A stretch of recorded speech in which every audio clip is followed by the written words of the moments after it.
دو اندامên Parlemana Kurdistan pêşniyar kirine ji ber wan guhertinên ku paş bilendkirina alaya Kurdistan li Kerkûkê hatiye rojevê rûniştina neasayî ya Parlemana Kurdistanê bibene Kerkûkê lê wisa xuya dibe hêşta astengî her mane.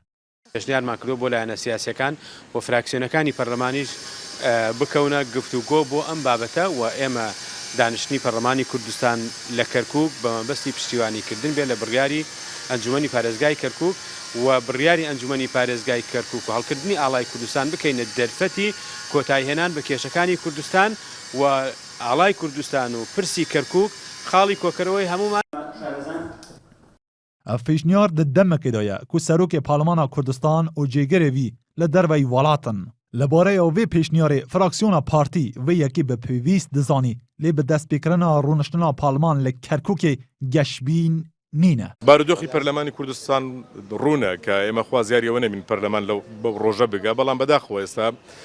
ئەوە تەنها داواکاریەکە ناچێتە خانەوەی کە لە ڕووی عملیەوە ئێمەش هیوادارین لە ڕابردووشدا ئێمە وەکو فراکسیۆنی پارتیش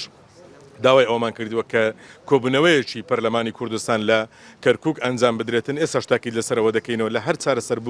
چارەسەربوونی ئەو دۆخەی پەرلەمان بە دڵنیاییەوە پێویست دەکات کۆبوونەوەی پەرلەمانی کوردستان لە نێو کەرکووکی دڵی کوردستان بەڕێوە بچیتن. Biryara serokê Parleman ji bo civîna neasayî li Kerkûkê layê tevgera goran kareke yasayî ye û dişêtin vê şolê bikin lê bi vê mercê astengiyên siyasî تێکەل نەبن. من پێم وایە ئەو کۆبوونەوە تەنها گەر ڕێگری لە پەرلەمانی کوردستان نەکرێت لە ڕووی یاساییەوە پەرلەمانی کوردستان شەرعێتی تەواوی هەیە و سەرۆکە شەرعێتی تەواوی هەیە و دەشکرێت ئەم کۆبوونەوەیە لە کەرکووک و لە هەر شوێنێشتری کوردستان بکرێت لەبەر ئەوەی ڕێگا نادرێت سەرۆکی پەرلەمان لە پەرلەمانی کوردستان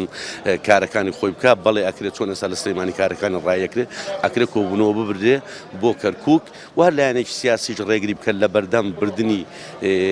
کۆبوونەوە بۆ کەرکووک من پێم وایە بە جۆرێک لە زۆرەکان پشتیوانی لە دژەکانی هەڵکردنی ئاڵای کوردستان دەکەن. هەلکەفتێک سیاسی و نەتەوی مینا بلندکردنا ئالaya Kurdistan li Kerkûkê dibî bibe derfetek da ku rûniştina Parlemana Kurdistanê bibene vî bajarî lê nakokiyên siyasî yên herêma Kurdistanê hindek kûr û mezinin ku çê nabe gelê Kurd vê delîvê bikolin û bi rûniştineka Parleman li Kerkûkê vê girêya kor ya ji karketina Parlemanê veketin.